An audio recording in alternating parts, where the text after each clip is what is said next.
Why did we choose this life? Why did we become superheroes? We dedicate our lives to fighting crime for one reason: to make $1 billion on a superhero franchise. Superheroes and video games, there's a lot of stuff to take the piss out of. Yeah. There just is.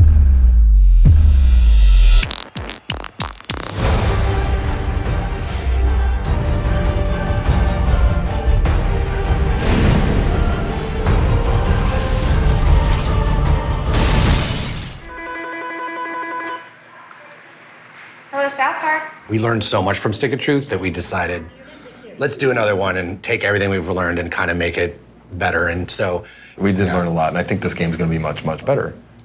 And now it's gonna be worse, because I just said that. You just said that. So there's Stick of Truth, and this literally happens like the next day in town. Your superpowers are no match for me!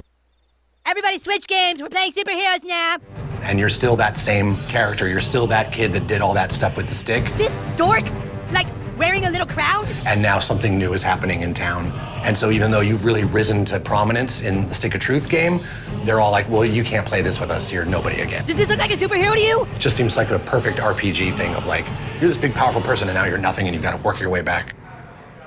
Matt and Trey are both gamers. They've really invested a lot of time and effort into this project and working closely with Jason and his team to make sure that they nail this process perfectly. Even as we're first starting to figure out the first ideas of what it could be, we brought everyone from Ubisoft down and had them in those meetings. We have this big fight where the kids split up, and that's basically backstory. How come I have to have the Netflix series? I want a movie too. Do I get my own movie? Not everyone gets their own movie. Maybe we'll just go and do our own franchise. Yeah. Yeah! Oh, you want Civil War? Is that what you want? Yeah, dude, it's Civil War. F you. Oh, f you. Get out of my house. Oh, it'd be so cool for them to be in a fight on opposite sides. Mom, Kenny hit me right in the face. Our goal, what we said from the beginning was, we still want that feeling that everyone had of, putting their underwear on the outside of their pants and running around with a cape and being like, I'm gonna save the town. But then we're just rehashing the same old material. There's nothing wrong with doing the exact same movie to start a franchise.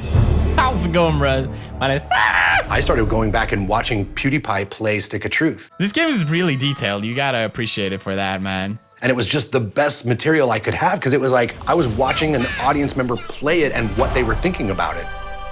They're all kind of similar, the attacks or whatever. And going, well, this part's lame. And I'm like, okay, that part's lame. And like, it was just great to have that as a resource. Dude, what the f? Who let this ordinary citizen into the Coon lair? There are RPG elements. You can level up your character. There are certain powers that you can equip to your character. Speedster, yes, like the Flash or Quicksilver. I like it. You have a team of buddies that join you in all of your combat, and they all have their unique personalities and powers as well. It is an outrageous tactical RPG Bringing the thunder! in a superhero suit. This time, it's serious. Game development is different from the way that Matt and Trey run the show. We are very familiar with their process over there. They do a 6-day sort of turnaround from nothing to making an actual episode for the show. And we do have to elongate that a little bit for our game development process. One of the challenges that we knew we'd face is that Trey wants to try stuff and change stuff, and we need to be as fast as the show, or at least try to get somewhere close. So the process begins, it comes out of the writer's room. We start with a script. Trey will give us a draft, and the majority of the artwork and design work that's going into this game is designed by our department. Part of the fun of the first game was that you get to pick what type of character you are, what costumes you get to wear. Part of this game is going to have that too, where you get to sort of dress your character up based on your superpower or based on what type of superhero that you are. So these are some concepts that we created to kind of get an idea of what these kids would look like. There's a very specific style to South Park. Not everyone can just simply animate and make it look like South Park. There's a lot of little nuances that I've had to learn. It is much more complex than some of the more high graphic games that I've worked on, simply because it's so hand-drawn and it's a unique style. There's a lot of attention to detail in the show. If you look at a tree, none of the trees are exactly the same. They have different lines because everything is hand-drawn. I think the hardest feature that we've had to develop so far has been combat. The combat stuff is definitely the most intense technical gameplay part of it. We knew we wanted to keep turn-based. You were heard, yes, but the intruder had made a critical mistake. He pissed you off. Because that works really well for timing and comedy and allows us, the conceit of the boys playing a game within a game. Nice. But we definitely wanted it to be version 2.0. I think we can all agree that this kid shows a lot of potential. We're expanding upon the combat, moving from a more traditional JRPG turn style to something that's a little more tactically based. That pretty much allows our players to have a lot more flexibility in terms of how they attack combat. Car! Stay out of the street, damn kids! F you, dude. It's Civil War, dick. Being able to pick which heroes they want at their sides, combining powers and abilities, and positioning their characters adeptly. You're actually having to think a little bit more about your next move and maybe even 2-3 moves ahead. You want it to be complex enough to be fun and challenging and have strategies, but you also want it to be simple enough that it looks like South Park and it is just still fun.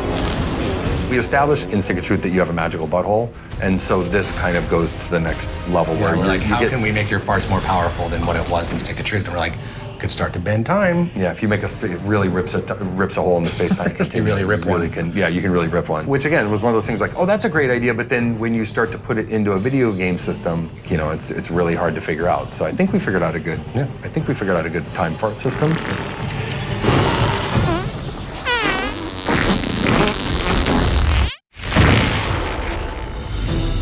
A game is such a different animal than a TV show or a movie or anything. I don't want just a movie where I press X a lot. What I'm psyched about with Fractured is that I just like the fact that there's like something that we are doing that we couldn't do in a show. And there's a way to experience the town and jokes in a way that you couldn't do in a show. There are going to be those moments where you're going to look and go, oh my God, that was really cool. We're really excited. We're excited to tell this particular story. Coon Fritz, go! South Park, the fractured butthole. It was originally called the Butthole of Time. Yeah. They ran it past the whatever, and they said you can't put butthole. The retailers won't put butthole. The retailers won't put it there on a shelf. So I just sat there at my desk for hours and How do I get past butthole, this? butthole, butthole.